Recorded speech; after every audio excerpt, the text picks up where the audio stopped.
Hi guys, Extra Crispy here, and today I'm going to do a video tutorial on how to make a cropped field. I posted pictures of this on Facebook and elsewhere, and people really liked it and thought a video would be helpful. Couldn't really be simpler. I started with a piece of plastic packaging. Here's a lid from a basil package I bought. And all I do is take a pair of scissors and cut it to shape. This is sort of an oddball rectangular, and I gave it a spray of olive drab paint just so it would be a little clearer kind of what it looked like. And now all I'm going to do is take some cheap craft paint. I'm going to put on a pretty thick coat here. 1, 2, 3, 4 pretty big drops. I want this to be pretty thick and lumpy when I'm done, and I'm just making a mess. No skill involved here at all. If you have kids around the house, they can help you with this step. I'll just make sure we get all the corners. Okay, done. As I said, nice and messy. It's bumpy. There's ridges and bumps. We do not want it nice and flat. We want to make a field. So I did one yesterday, making a mess over here, and it's dried. Let it dry really thoroughly. I just go ahead and let it dry overnight. And what we're going to do with this guy, now we're going to do 2 layers of dry brushing. And again, I'm using cheap craft paint that I had lying around anyway.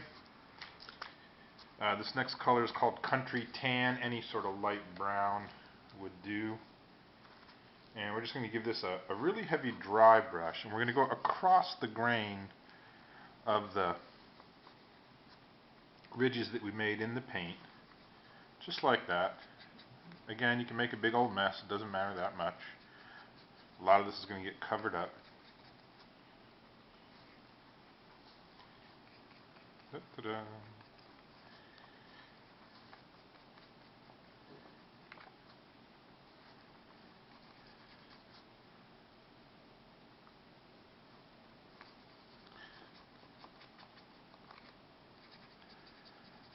Okay, finishing up here. Put some in there.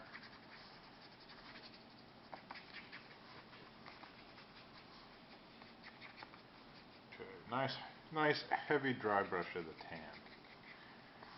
And then just to make things sort of pop a little bit, we're going to do a light dry brush of a contrasting color. And again, honestly, it doesn't matter that much what you use. This one's called Light Timberline Green.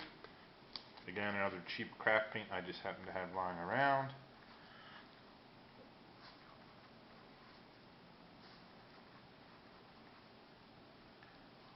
And a nice light dry brush, just like that. Just want to create some little accents in there.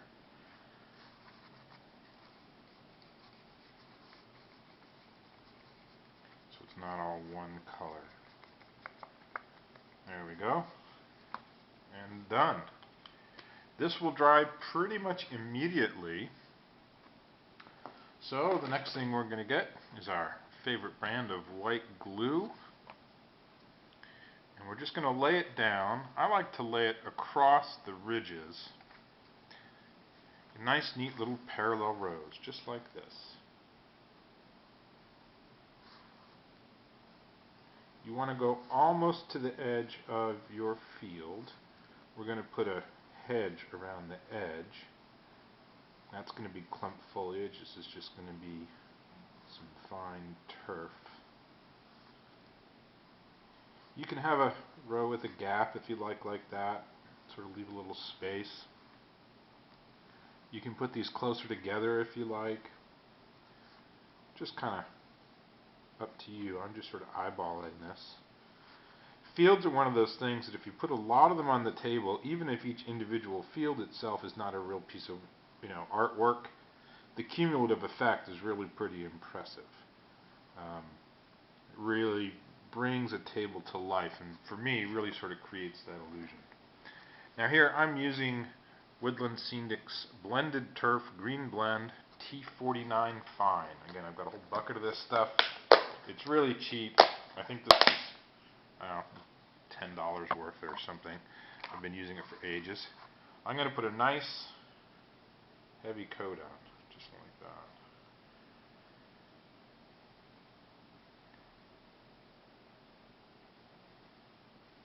Now I'm going to give this a very gentle tap. I don't really want to press down. I don't want to flatten those ridges too much. I want them to remain kind of raised and rounded, look like crops. Give that a good tap, and there we go. Now we can put that away. And for our last step, we're going to just put a hedge around the edge of the field. And again, just using our favorite brand of white glue, put a nice big bead along the edge. And in this case, I'm using clump foliage. I have a tree kit that was left over from some project or other. Just going to break this up into little clumps. You want nice solid clumps, and you do want to sort of push this down so that the glue kind of soaks up into the clump so it'll really hold tight.